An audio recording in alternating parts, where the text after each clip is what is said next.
the IC match, which was Cena and Rusev. Decent match. I mean, what can I say? I mean, both men are quality performers, and Cena they were bringing some moves that they don't normally perform. Cena hit a springboard stunner, which was definitely cool to see. So, he was throwing in some different moves that he doesn't normally do, so that was a good treat. And Cena captured the US title, effectively beating Rusev, who they were running the gimmick to this point that he had never been pinned or submitted. So he's finally been beaten, and I'm finally glad, because that story arc was getting fucking stale and old. But regardless, I'm excited to see John Cena win the US title, because again, still one of the more popular wrestlers in the company, bringing prestige to a mid-card title.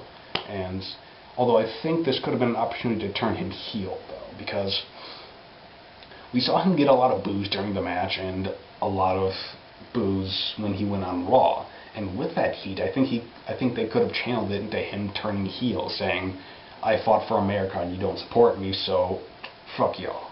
And I thought that would have been really cool, but regardless, it was still a decent match.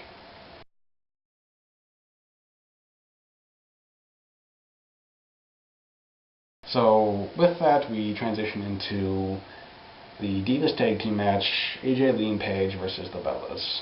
This is the one I probably had the least to say about. It was only about 7 minutes long, and probably not even, and it could have just been saved for a Raw match, and that would have sufficed.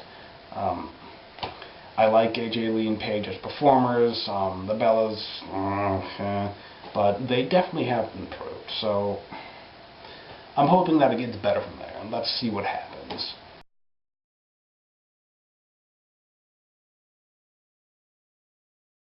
We transition to Bray Wyatt Undertaker, another one of the highly anticipated matches, I thought, because this was the return of the Undertaker since WrestleMania 30, which is very disappointing. He didn't really look that good, and overall, I didn't really know what to think of it. But him coming back, he looked pretty damn good for 50. He was still pulling out, the moves that he was used to hitting, the apron leg drop and hitting old school. And I thought this was a really cool match to see. But Bray Wyatt, I have to give him props. I don't really like him that much, but he's definitely a good wrestler, and he showed it because he was pulling out a lot of moves. Especially this one where I really don't know what it is. It's like a combo chokeslam rock bottom, but, I love seeing that because it's high impact and it's really cool to see. Anyways, Undertaker pins him, he wins, he restores his glory, really cool. But not to say that Bray Wyatt wasn't a worthy opponent, because he kicked out of a tombstone, which you don't normally see. So, like I said, this was a really cool match to see, and I was definitely impressed. So, with that,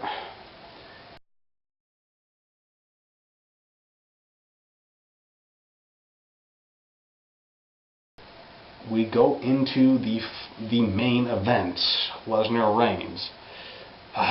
This one, I'll be honest, I wasn't anticipating as much, mainly because of Roman Reigns. I don't hate the guy, but he's not ready yet. He's subpar on the mic. He's not that skilled in the ring. He can show he has some talent, but not enough to where he can be, WWE champion. But, when it started, I was really surprised because it was kind of just a straight up brawl, and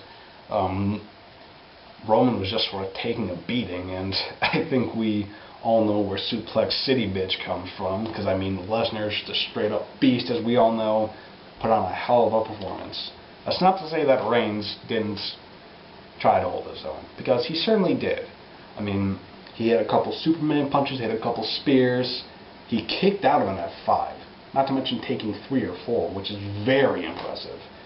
So, but what can I say more about that? But incoming Seth Rollins cashing in his Money in the Bank. I wasn't surprised because it's WrestleMania. where else would you cash it in?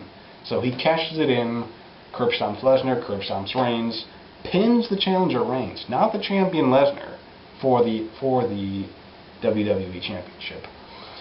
I didn't know at first what to think about that, but now that I'm realizing it, I think this Rollins thing, this championship thing with Rollins winning it, could work out. Because I mean, I prefer him over Reigns to win the championship. I think maybe maybe this will be a part of the Orton-Rollins rivalry. So, you know, I'm definitely looking forward to that. And maybe if Lesnar gets involved with that, Lesnar, Orton, Rollins, I mean, that would be a pretty cool triple threat match in my book. So yeah, not too much more to say. As I said before, overall this was a great pay-per-view. I'd give it about a B+. You know, there were some kinks in it. Sometimes it moved a little slow, but overall these were high-quality matches. Guys giving really good performances, really giving it their all, and you know, I have to say props. And you know, I have to say that's it. Bye.